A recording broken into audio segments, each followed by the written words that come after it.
Assalamualaikum warahmatullahi wabarakatuh. Bismillah, alhamdulillah, wassalatu wassalamu ala rasulillah wa ala alihi wa sahbihi wa mawala, amma ba'd. Mahasiswa sekalian yang saya hormati, alhamdulillah pada kesempatan kali ini kita masih diberikan kesehatan oleh Allah untuk bisa melanjutkan perkuliahan pada mata kuliah tafsir tarbawi atau tafsir ayat-ayat pendidikan. Beberapa pertemuan yang lalu kita membahas tentang masalah tafsir tentang Allah ya. Sekarang tafsir ayat-ayat tentang kerasulan atau kenabian. Jadi selain Al-Quran ini menjelaskan ayat-ayat tentang Allah sendiri, tentang keesaan Allah atau ketauhidan, Al-Quran juga mengulas tentang ayat-ayat seputar kerasulan, seputar kenabian. Karena memang Allah mengutus kepada para rasul untuk menyampaikan risalah-risalah Allah itu sendiri kepada umat manusia, yang kemudian isi-isi kerasulan tersebut diungkapkan dalam Al-Quran, yang kemudian juga disebut dengan wahyu. Wahyu itu merupakan firman Allah, bukan hasil imajinasi para rasul, tapi memang itu innama hiya wahyu yuha. Al-Quran yaitu wahyu yang disampaikan oleh para rasul. Barangkali kalau Nabi Musa, Nabi Isa, Nabi Daud dan seterusnya yang kemudian kita tahu kutubus sama, kitab-kitab yang dari langit itu semuanya dari Allah, bukan dari imajinasi atau pemikiran para rasul tersebut. Kata Rasul disebutkan dalam Al-Quran tidak kurang dari 431 kali, baik dalam bentuk tunggal maupun dalam bentuk jamak. Dinyatakan dalam sebuah hadis bahwa jumlah Rasul sebanyak 124.000 orang. Akan tetapi kita tidak dapat memastikan seorang di luar daftar para Rasul yang nama-namanya tercantum dalam Al-Quran. Nah, kemudian Rasul itu yang wajib diketahui oleh orang mukallaf atau orang Islam itu berapa? 25 ya. 25 orang ini yang wajib diketahui oleh orang mukallaf atau orang Islam. Namun di sisi lain Rasul itu jumlahnya ada berapa tadi? 25. Adamun, Idris, Nuh, Hud, Saleh dan seterusnya itu merupakan yang wajib. Kemudian fungsi Rasul sebagaimana dalam Quran surah Al-Baqarah ayat 119, Inna arsalnaka bil haqqi basyira wa nadhira wa la tus'alu an ashabil jahim. Nah, ini kata Rasulullah, kata Muhammad sallallahu alaihi wasallam, Inna arsalnaka bil haqqi basyira wa nadhira.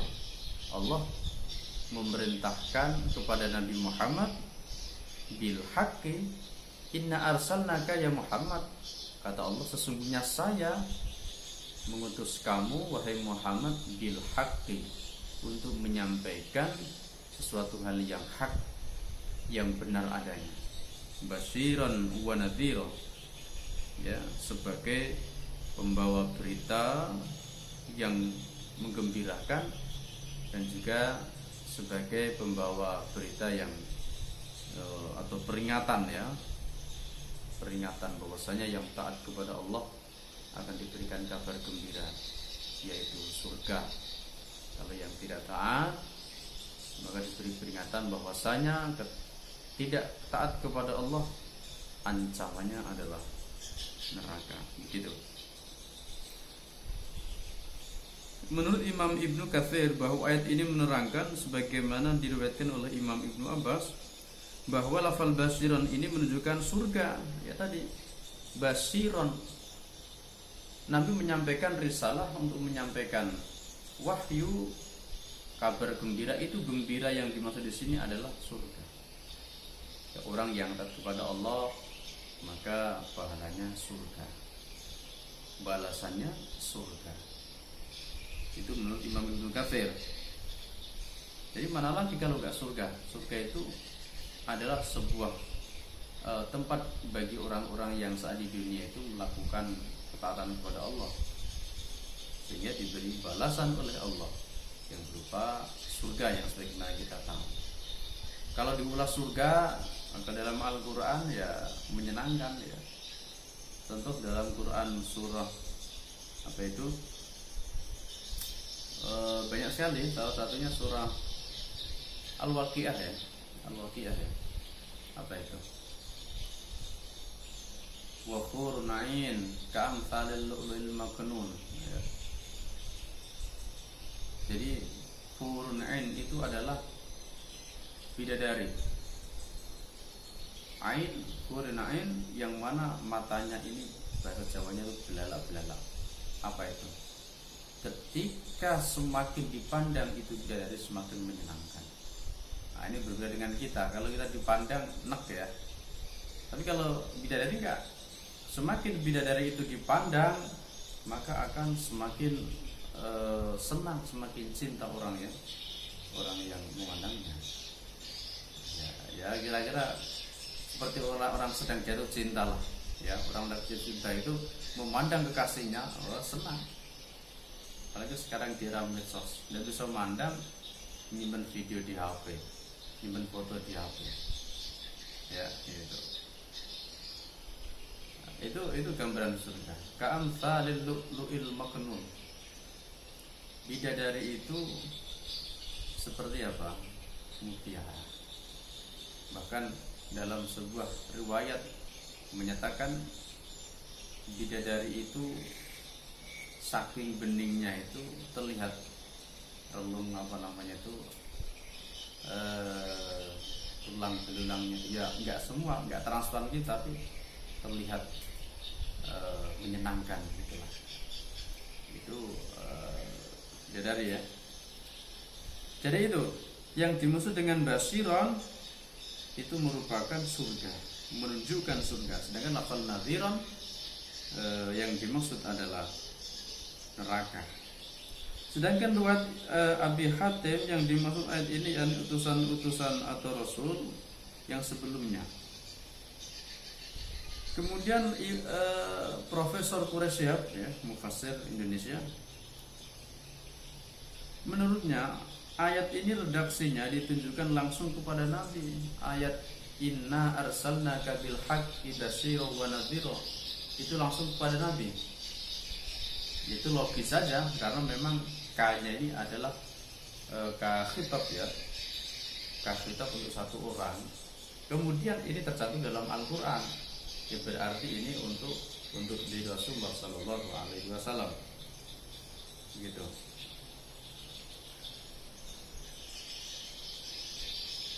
Dengan kata lain bahwa risalah dan ajaran-ajarannya yang disampaikan juga adalah benar. Nah ini tadi semua yang disampaikan oleh para rasul itu hak itu benar. Jadi rasul ini tidak mungkin kadzib atau bohong. Kita tahu sifat wajib rasul itu ada 4. Sidik, amanah, tabligh, fatonah. Ya, sidik jujur, pasti jujur. Aman dapat dipercaya, tapi menyampaikan wahyu lah ini termasuk fungsi utama Rasulullah adalah tabligh, menyampaikan risalah, menyampaikan wahyu dari Allah Subhanahu wa taala. Ini masih menurut Profesor Quraisyab. Kemudian dari paparan di atas ada perbedaan pendapat di kalangan mufassir. Sebagian mengatakan bahwa ayat ini tidak semata-mata dituju kepada Nabi, namun juga ditujukan kepada Rasul yang sebelumnya. Jadi bisa kita klasifikasikan, kita bedakan bahwa menurut Imam Ibnu Katsir bahwa ayat yang inna arsalnaka bil haqqi basyira wa nadhira wa la tus'alu an ashabil jahim, menurut Imam Ibnu Katsir itu adalah ayat yang khitabnya kepada umat-umat sebelumnya atau umat-umat sebelum Rasulullah lah. Bisa Nabi Musa, bisa Nabi Isa. Namun menurut Prof. Quraisy Shihab bahwa yaitu penulis tafsir apa? Al-Misbah mengatakan ini langsung kepada Nabi Muhammad. Ya, ayat ini langsung kepada Nabi Muhammad, bukan yang sebelumnya. Itu karena apa? Ya karena memang termaktub dalam Al-Quran. Nah, meskipun dari sekian banyak mufassir beda pendapat, coba kita lihat substansinya, kita lihat maknanya. Apa fungsi seorang rasul, baik itu Nabi Muhammad maupun rasul-rasul sebelumnya, itu sama, yaitu menyampaikan risalah, menyampaikan wahyu kepada umatnya, umat manusia waktu itu, dengan membawa kabar gembira yang isinya adalah surga, dan menyampaikan peringatan-peringatan bagi orang yang tidak mau mengikuti risalah Allah, yaitu diperingatkan akan diancam siksaan neraka. Substansinya sama. Nah, meskipun berbeda pandangan, apakah ini langsung kepada Nabi Muhammad apakah kepada Rasul sebelumnya. Itu. Kemudian Quran surah Al-Anbiya ya, ayat 45, qul innama unzirukum bil wahyi wa la yasma'u summud du'a idza ma yunzarun ya. Katakanlah Muhammad, sesungguhnya aku hanya memperingatkan kamu dengan wahyu, dan tidaklah orang-orang tuli mendengar seruan apabila mereka diberi peringatan. Nah, pada ayat yang lalu yang menggambarkan sikap kaum musyrikin terhadap Nabi Muhammad dan ajaran yang beliau sampaikan juga kemenangan kaum muslimin serta ancaman siksa bagi kaum musyrikin, maka dalam ayat ini Allah memerintahkan Nabi Muhammad untuk menjelaskan bahwa apa yang beliau sampaikan itu adalah bersumber dari Allah dan bukan dari beliau sendiri. Karena ayat ini menyatakan, katakanlah wahai Nabi Muhammad, bahwa sesungguhnya aku tidak memperingatkan kalian dengan peringatan yang datang dari diriku sendiri, tetapi aku hanya memperingatkan kamu sekalian dengan wahyu yang kuterima dari Allah yang Maha Kuasa dan Mengetahui. Nah, begitu. Qul innama unzirukum bil wahyi. Nah, ini termasuk fungsi Rasul itu adalah tadi memperingatkan ya. Jadi qul unzirukum innama unzirukum, kata-kata nadhir itu memperingatkan. Katakanlah sesungguhnya saya itu memperingatkan kepada kalian bil wahyi, dengan menyampaikan wahyu. Tentunya wahyu itu dari Allah. Ini sebuah penegasan. Ayat ini penegasan bahwa fungsi Rasul itu menyampaikan. Ya. Bahkan ini jelas sekali penegasan. Ya. Sesungguhnya saya ini adalah untuk menyampaikan wahyu dari Allah. Qul innama unzirukum bil wahyi. Katakanlah sesungguhnya saya hanya menyampaikan, memperingatkan kepada kalian dengan dasar wahyu. Istilah sekarang itu, saya ini loh menyampaikan wahyu dari Allah, bukan atas pemikiran saya sendiri. Nah, begitu kira-kira. Nah, kemudian wala yasma'u sumud du'a idza matungdan, dan tidaklah orang-orang tuli mendengar seruan apabila mereka diberi peringatan. Yang dimaksud tuli di sini adalah orang-orang yang memang hatinya terkunci. Allah belum memberikan hidayah di sini. Nah, sekarang ada pemahaman menarik begini ya. Jadi hidayah itu dari Allah, mutlak. Ya. Jadi tidak ada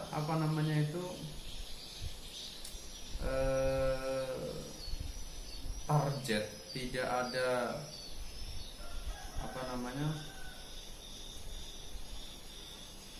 sebuah kepastian kalau orang disampaikan wahyu oleh Nabi Muhammad sendiri itu masuk Islam, tidak. Langsung beriman, tidak. Itu hidayah dari Allah. Kalau ukurannya orang itu beriman kepada Allah harus di masa Nabi.